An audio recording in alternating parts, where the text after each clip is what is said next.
Karibu mpendwa msikilizaji wa Radio Maria Tanzania na Radio Mbiu Sauti ya Faraja Kagera katika kipindi cha Familia ni Nyumba ya Mungu, ambacho kinakujia moja kwa moja kutoka katika seminari kuu ya Mtakatifu Kalolo Lwanga Segerea, Jimbo Kuu Katoliki la Dar es Salaam.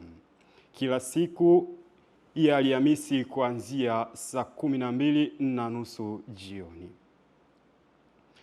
Kipindi hiki kinatayarishwa moja kwa moja kutoka hapa seminarini. Leo upo nami Frateri Alto Hermes Mlelwa wa Jimbo Katoliki la Njombe, ninayokuletea mada inayosema familia na malezi ya kimaadili. Tuanze sasa kipindi chetu kwa sala. Kwa jina la Baba na la Mwana na la Roho Mtakatifu. Amina. Roho mkuu mfariji mwema, mwenye kila kitu chema, uje kutuangazia na imara kututia, tuyasikie mafundisho, tuyashike mpaka mwisho. Amina. Sasa katika kipindi hiki, mpendwa msikilizaji na mtazamaji, nitaanza kwanza kwa kutoa maana ya maneno familia na maadili. Kisha hapo nitaeleza namna familia inavyohusika katika malezi ya kimaadili. Tunavyosema neno maadili katika Katekisimu ya Kanisa Katoliki hususani namba 1803 inaelezwa kwamba ni tabia thabiti ya kufanya na kunena mema na kuepuka mabaya. Maadili haya hujengwa kwa upendo kwa Mungu na jirani. Hivyo, mmoja anatakiwa kujikuza katika fadhila za busara, haki, uvumilivu na kiasi. Hivyo basi, familia ya Kikristo ni jumuiya ya upendo inayotufundisha mema, heshima na wajibu. Kanisa Katoliki linafundisha kuwa familia ni shule ya fadhila za kijamii. Inayasema hayo katika Katekisimu ya Kanisa Katoliki namba 2207, ambapo wanandoa na watoto wanajifunza kuishi haki, unyenyekevu, uaminifu na huruma. Pia katika waraka ule wa Familiaris Consortio namba 36, Mtakatifu Yohane Paulo wa Pili anasema, ndani ya familia kizazi kijacho hupewa msingi wa maadili ya kweli. Hii ina maana kwamba familia yenye maadili haijifungii tu katika mafundisho ya kikanisa, bali huyaweka maadili hayo katika maisha ya kila siku. Biblia pia inasema, wafundishe watoto wako maneno haya ukiwa nyumbani au njiani. Maneno hayo yako wazi katika kitabu cha Kumbukumbu la Torati sura ya 6 aya ya 6 hadi ya 7, ikisisitiza jukumu la familia, jukumu la baba, mama, mlezi kumfundisha mtoto wake akiwa nyumbani, njiani na mahali popote anapokuwepo, ili mradi mtoto apewe yale mafundisho ambayo yatamsaidia katika maisha yake, aweze kuishi katika kadri ya matakwa ya kanisa, kadri ya matakwa ya Kristo. Familia ni taswira ya agano la Mungu na chanzo cha maadili ya kijamii. Familia ni ishara ya agano la Mungu na mwanadamu, agano linalojikita katika uaminifu, upendo na huduma. Maisha ya familia yanapojengwa juu ya maadili haya yanakuwa ushuhuda wa dhahiri wa Injili kwa jamii. Injili inapelekwa kati ya watu. Injili inapelekwa katika mitaa yetu, katika jumuiya zetu na katika kila mazingira ambaye mtoto huyu anapata kuwapo. Papa Francis pia anatuasa katika ule waraka wake wa Amoris Laetitia namba 259 akisema, malezi ya maadili yanapaswa kuwapa watoto uhuru wa kweli na dhamira ya kufanya mema. Anasisitiza kuwa wazazi wasiwe waamuzi wakali, bali viongozi wa upendo wanao wajengea watoto ujasiri wa kufanya yaliyo sahihi kwa sababu wanayajua mema. Hivi wafanye kile ambacho kinatoka katika mioyo yao, katika dhamiri zao. Hii inatusaidia kuunda kizazi cha waadilifu na wenye huruma kama alivyo Kristo. Wazazi wana haki ya kuhusika moja kwa moja katika malezi ya maadili. Waraka wa Mtaguso wa Pili wa Vatikano juu ya elimu, Gravissimum Educationis, katika ile namba 3 unasema hivi: wazazi wana haki ya asili na wajibu wa kuwalea watoto wao katika maadili na imani. Haki hii haiwezi kuondolewa na serikali au taasisi yeyote ile. Hivi wajibu wa kumlea mtoto aweze kukaa katika mstari ni wajibu ulio chini ya familia, ambao hakuna kitu chochote ambacho kinaweza kuondoa wajibu huo. Hakuna anayepaswa kuzuia familia ikashindwa kutimiza wajibu huo. Haki hii ni ya msingi, lakini familia ni msingi wa kwanza wa malezi bora ya mtoto, na ndiyo sababu kanisa daima linapigania uhuru wa familia katika malezi ya watoto. Katika malezi ya watoto, familia ni taasisi ya kimungu yenye dhamana takatifu ya kuunda maisha ya kimaadili kwa njia ya sala, mfano wa maisha, ushauri na upendo. Lakini familia huwa ni chombo cha kwanza na cha muhimu katika kuleta utakatifu duniani. Kama Mtakatifu Yohane Paulo wa Pili anavyosema katika ule waraka wa Familiaris Consortio namba 75, mstakabali wa dunia unapita ndani ya familia. Hivi kitu pekee ambacho kinaweza kuamua dunia iende namna gani ni familia. Ndugu zangu, tuwalee watoto katika mstakabali ambao ni bora, ili ulimwengu mzima uweze kuendana na maadili yale ya msingi. Kama familia zikiwaachia watoto, basi tutegemee ulimwengu wetu utashindwa kwenda vile ambavyo Kristo anatutaka, vile imani inatutaka, na vile utu wa mwanadamu unataka. Familia ni kanisa la nyumbani na chemchemi ya maadili ya Kikristo. Kanisa Katoliki linafundisha kuwa familia ya Kikristo si tu muunganiko wa damu, bali ni kanisa la nyumbani, yaani Ecclesia Domestica, ambapo imani, matumaini na upendo huishi na kufundishwa. Katekisimu ya Kanisa Katoliki katika namba 1657 inasema, ndani ya familia mtu hujifunza dhamira ya kwanza ya maadili, hujifunza kumwabudu Mungu na kutenda mema. Hapa ndipo watoto wanapopokea mafunzo ya kwanza ya maadili, kama heshima kwa wengine, ukweli, unyenyekevu, huruma na subira. Unaweza ukaishia kumlaumu mtoto, mbona mtoto hasemi ukweli, cheki huyu mtoto sijui vipi. Lakini wewe mzazi, angali huyu mtoto anakuwa, ulimfundisha kuwa na ukweli? Unaweza kawa ni sababu ya kufanya mtoto huyu akawa si mkweli, kwani ulimnyima mafundisho yake msingi angali akiwa mdogo. Mtume Paulo anakazia hili akisema wajibu wa familia kwamba wanapasika kufanya hivi. Akina baba wanapaswa kuto kuwachokoza watoto wao, bali kuwakuza katika adabu na katika maonyo ya Bwana. Anayasema haya katika waraka wake kwa Waefeso sura ya 6 aya ya 4. Hivyo basi, familia ni msingi wa maisha ya kimaadili ya Kikristo.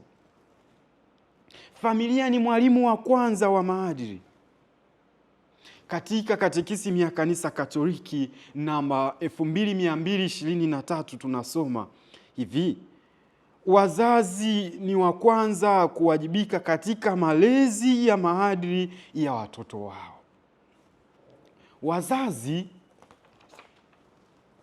Wazazi kwa maneno na matendo yao huwajenga watoto kuwa waaminifu, wenye haki na wanaomcha Mungu. Pia kulingana na mafundisho ya Mtaguso wa Pili wa Vatikano katika waraka wa Gaudium et Spes namba 52 inasema hivi: familia ni mahali pa kwanza ambapo maadili yanapandikizwa, pale ambapo watoto hujifunza upendo wa kweli, heshima kwa maisha na wajibu wa kijamii. Mababa wa Mtaguso walifundisha kwamba familia ni shule ya ubinadamu. Ni kwamba malezi ya kimaadili yanapaswa kuwa ya kina, yanayolenga kumfanya mtoto awe huru kiroho, mwenye uwezo wa kuchagua mema. Mpendwa mtazamaji, ikiwa ndiyo kwanza unajiunga nasi, kipindi hewani ni Familia Nyumba ya Mungu, kinachokujia moja kwa moja kutoka Seminari Kuu ya Mtakatifu Karoli Lwanga Segerea, inayopatikana katika Jimbo Kuu Katoliki la Dar es Salaam. Na mada ambayo inaendelea hivi ni familia na malezi ya kimaadili. Uko nami Frateri Alto Hermes Mlelwa wa Jimbo Katoliki la Njombe. Karibu sasa tuendelee na mada yetu. Familia ndiyo kiini cha kuumba dhamira safi ya mtoto. Mtoto hujifunza kujua mema na mabaya kupitia dhamira ambayo huchipuka na kulelewa ndani ya familia. Waraka ule wa Gaudium et Spes namba 16 unasema hivi: dhamira ni kiini cha ndani zaidi cha mtu. Ni sauti ya Mungu inayomwita kufanya mema. Dhamira hutoa mazingira salama ya kukuza dhamira hiyo kupitia mazungumzo, ushauri wa kimapendo na mfano wa kimaisha. Ndiyo kusema mtoto wakati mwingine anajifunza kulingana na baba anavyofanya pale nyumbani, mama anavyofanya pale nyumbani, na wewe mzazi mlezi unavyofanya. Lakini pia familia ni lazima itoe mazingira salama ya kukuza dhamira hiyo kupitia mazungumzo. Hivyo basi, familia ni mahali pa kwanza pa kujifunza huruma, msamaha na upatanisho. Katika maisha ya kila siku ya familia kuna kufanya makosa, kukoseana, migogoro na changamoto. Ndio maana Waswahili wanatuambia katika kabati ni lazima vyombo vitagongana. Hii ni fursa pekee ya kuonyesha msamaha na huruma, fadhila msingi ya Kikristo. Waraka ule wa Familiaris Consortio namba 43 wa Yohane Paulo wa Pili unasisitiza familia ni shule ya kwanza ya upatanisho, ambapo mtu hujifunza msamaha wa kweli. Yesu alisema msamehe kila mmoja wako 7 mara 70. Maneno haya yanapatikana katika Injili ya Mathayo sura ya 18 aya 22. Familia inayojenga tabia ya msamaha huwalea watoto kuwa watu wa amani na upendo wa kweli. Familia na maendeleo ya kijamii na kiroho. Mtakatifu Agustino anasema familia ni jukwaa ambapo fadhila za Kikristo hupandikizwa kwa usadi wa kimungu. Hii ina maana kwamba maadili kama uaminifu, subira, huruma huanza kufundishwa nyumbani kabla ya kanisa au jamii. Na Mtakatifu Yohane Chrysostom naye anasema baba na mama ni makuhani wa kwanza wa mtoto na nyumba ni madhabahu ya kwanza. Malezi ya kimaadili ndani ya familia hufanikisha kazi ya kanisa kwa kumwandaa mtoto kuwa mtakatifu. Hivi familia inapasika kuwa ni kanisa dogo, sehemu yenye utakatifu. Mtoto anakuwa katika mahali palipo patakatifu, naye anatambua ule wito wake mkuu wa kuendea utakatifu. Pia katekisimu ya Kanisa Katoliki namba 2224 inasema familia huwasaidia watoto kukua katika fadhila za kijamii kama ushirikiano, uwajibu na heshima kwa wengine. Malezi ya namna hii huwajenga watoto kuwa raia wema wa jamii na wanafunzi wa Kristo. Mtume Paulo pia anakazia katika waraka wake kwa Waefeso sura ya 6 aya ya 1 akisema, nanyi watoto watiini wazazi wenu katika Bwana, maana hii ndiyo haki. Kwa namna nyingine, sisi ambao ni watoto tunapasika kuwatii wazazi wetu, kuwafuata katika yale wanayotufundisha, kuyazingatia yale wanayotufundisha. Katika kila mahali tulipo, tuzingatie mzazi alinifunza nini katika hili ambalo nataka kulielekea kulitenda, na kuchagua maamuzi ambayo ni bora, yale ambayo nilifunzwa kwanza pale nyumbani na baadaye nikafunzwa na makasisi wangu makanisani na pia na walimu wangu mashuleni. Lakini mwalimu ni yote yule ambaye nakutana naye mahali popote nilipo. Hivi kama alinifunza katika lilo jema, basi napasika kuliishi mahali popote pale ambapo nipo kwa kuchagua lilo jema katika kabla ya kutenda jambo lolote. Basi familia ni msingi wa malezi ya kimaadili ambapo watoto hujifunza maadili, imani na upendo wa kweli. Biblia inasisitiza jukumu hili kama inavyosema, mlee mtoto wako katika njia impasavyo, naye hataiacha atakapokuwa mzee. Maneno haya nimeyatoa katika kitabu cha Misali sura ya 22 aya ya 6. Pia waraka wa Mtume Paulo kwa Waefeso sura ya 6 aya ya 4 unawaasa wazazi kuwalea katika adabu na maonyo ya Bwana. Hivi maonyo ya Bwana si mtoto kakosa kumkaripia tu, wewe matusi juu. Maonyo ya Bwana, mfunze katika maonyo ya Bwana. Pia katika katekisimu ya Kanisa Katoliki namba 1657 na waraka ule Familiaris Consortio namba 36 wa Mtakatifu Yohane Paulo wa pili vinaeleza kuwa familia ni kanisa dogo la nyumbani. Mtaguso wa pili wa Vatikano kupitia hati yake ile ya Gaudium et Spes namba 47 unaweka wazi kuwa familia ni kitovu cha jamii bora. Kadhalika sheria ya Kanisa Katoliki kanoni 226 kifungu cha 2 unasema kwamba wazazi wana wajibu mkuu wa kuhakikisha malezi ya Kikristo kwa watoto wao.